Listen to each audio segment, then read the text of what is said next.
ይስጥልን ውድ ኢትዮ ከረንት የዩቲዩብ ገጽ ተከታዮችና አድማጮች እንደምናላችሁ ለዕለቱ የተመራረጡን አርዕስተ ዜና ወደ እናንተ ይዘን ቀርበናል።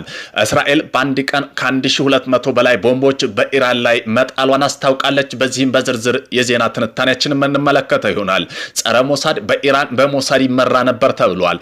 ኢራን የአሊ ካሚኒ መሞት ከማረጋገጧ በፊት ሞሳድ የካሚኒን አስክሬን ፎቶግራፍ ይዞ እንደነበር በይፋ አረጋግጠዋል። በዚህም ጉዳይ ዜና ትንታኔያችን አካተናል። የአሜሪካው ፕሬዝዳንት 48 መሪዎች ማንንም ላያምን ይችላል፣ በአንድ ጊዜ ጥቃት ብቻ 48 የኢራን መሪዎች ሞተዋል ሲሉ ዶናልድ ትራምፕ የአሜሪካው ፕሬዝዳንት ገልጸዋል። በኢራን አዳዲስ ፍንዳታ ቴህራንን አጥለቅልቀዋል። በዚህም ጉዳይ ዜና ትንታኔ ያካተናል። የተባበሩት አረብ ኤምሬት በቴህራን የሚገኘውን ኤምባሲዋን መዝጋቷን፣ አምባሳደሯን ማስወጣቷን አረጋግጣለች። በዚህም ጉዳይ ዜና ትንታኔ ያካተናል። በሰፊው የምንመለከተው ይሆናል። አሜሪካና እስራኤል በኢራን ጥቃት ከጀመሩ ከቅዳሜ አንስቶ በግዳጅ ላይ የነበሩ 3 የአሜሪካ ወታደሮች መገደላቸውን የሰራዊቱ ማዕከላዊ እዝ ሴትኮም አስታውቋል። ወታደሮቹ ሞት ለቤተሰቦቻቸው ተረድቶ 24 ሰዓት እንዲያልፍ ድረስ ስማቸው ይፋ እንደማይሆን እዙ ገልጿል። የኢራን አያቶላህ አሊ ካሚኒ መሞታቸውን ተከትሎ በአሜሪካና በእስራኤል ላይ ጂሃድ ወይም ቅዱስ ጦርነት ማወጃቸው ስፑትኒክ የዜና ወኪል አረጋግጧል። በዚህም ጉዳይ የዜና ትንታኔ አካተናል። ቆይታችሁ መሰሙት ይሆናል። ፑቲን የካሚኒ ግድያ የስርዓት አልበኝነት ከፍተኛ ጥስ ነው ሲሉ ኮነኑ። የሩሲያው ፕሬዝዳንት ቭላድሚር ፑቲን ኢራን መንፈሳዊ አያቶላህ ካሚኒ በአየር ጥቃት መገደላቸውን ተከትሎ የጠነከረ ውግዘት ሰንዝረዋል። በዚህም ጉዳይ ዜና ትንታኔ ያካተናል። አያቶላህ አሊ ካሚኒ ኢራን አገር እንድትሆን ይጸልዩ እንደነበር ያውቃሉ። ትናንት ዕለት የተገደሉት የኢራን የበላይ መሪ አያቶላህ አሊ ካሚኒ የሚጠሉትም የሚወደዱ መሪ ነበሩ። በዚህም ጉዳይ ዜና ትንታኔ ያካተናል። ቆይታችሁ የምትሰሙት ይሆናል። የጸጥታው ምክር ቤት አስቸኳይ ጉባኤ ጠራ። የተባበሩት መንግስታት ድርጅት የጸጥታው ምክር ቤት በዛሬው ዕለት እሁድ ስብሰባ ያጠራው በኢራንና በእስራኤል ጉዳይ ለመምከር ነው ተብሏል። ከዚህም ጋር ተያይዞ የዜና ትንታኔ ያካትላል።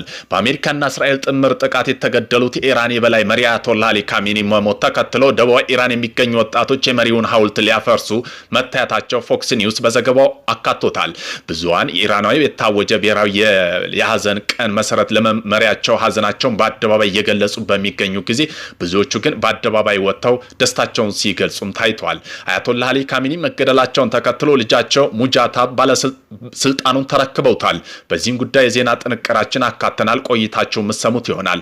ከጠላቶቻችን ጋር ለዓመታት ለመዋጋት የሚያስችለኝ እጅግ የላቁ ቴክኖሎጂና ትጥቅ አለኝ ስትል ኢራን ገለጸች። ኢራን የአጸፋው እርምጃ ገና ምንም እንዳልተነካ አሳውቃለች። በዚህም ጉዳይ ዜና ትንታኔ ያካተናል። ቆይታቸው መሰሙት ይሆናል።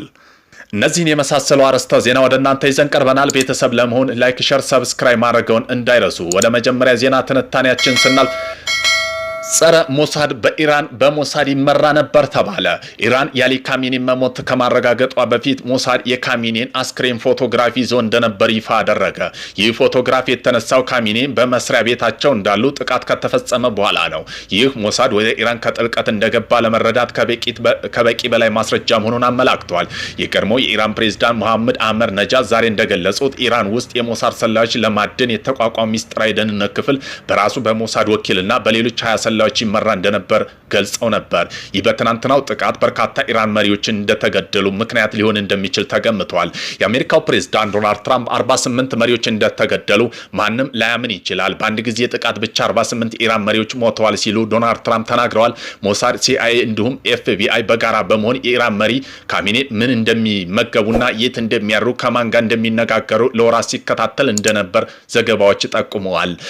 በሚዲያ ዘገባዎች እንደሚያመለክቱ ከሆነ ኢራን አዳዲስ ፍንዳታ አጥለቅልቀዋል። ጥቃቶቹ የኢራን መንግስት ቴሌቪዥን እና ሬዲዮ ጣቢያ ህንፃ ላይ አርፈዋል።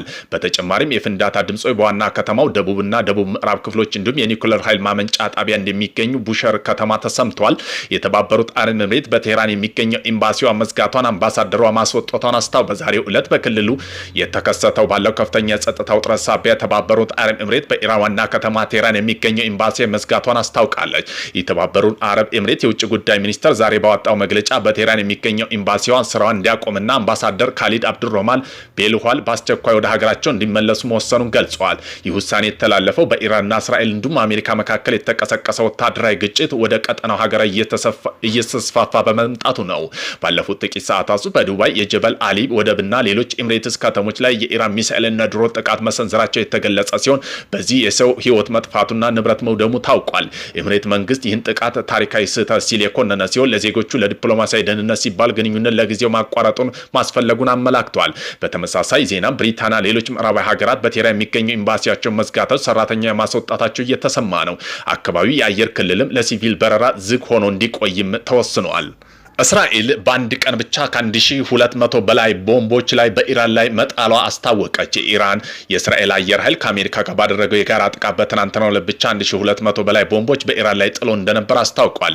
ደቡባዊ ኢራን ውስጥም በሆርሙዝ ግዛት በምትገኘው ሚናብ ከተማ ቢያንስ 145 ሰዎች መሞታቸውና በደርዘን የሚቆጠሩ ቆስለዋል። ኢራን ውስጥ ጥቃት ከደረሰባቸው ቦታ መካከል አንዱ የአንደኛ ደረጃ የሴት ትምህርት ቤቶች ይገኙበታል።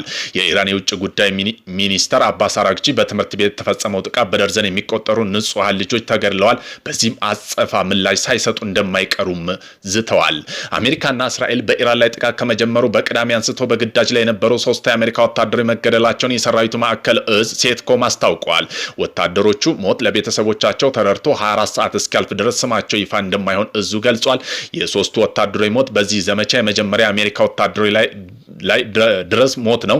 ከሞቱት ተጨማሪ ሌሎች 5 ወታደሮች ክፉኛ መቁሰላቸው የአሜሪካ ጦር ሰራዊት ጨምሮ አስታውቋል። አሜሪካ ከእስራኤል ጋር በመጣመር በኢራን ላይ ጥቃት መክፈቷን ፕሬዝዳንት ትራምፕ በቅዳሜ ዕለት ባሳወቁ ጊዜ ጦርነት ውስጥ እንደሚያጋጥመው ጉዳት ሊደርስ ይችላል፣ አሜሪካውያን ጀግኖች ህይወት ሊጠፋ ይችላል በማለት አስጠንቅቀው ነበር። ኢራን አያቶላህ አሊ ካሪም ዜሬም በአሜሪካና በእስራኤል ጃሃድ ቅዱስ ጦርነት ማወጃቸውን ስፑትኒክ ዘግቧል።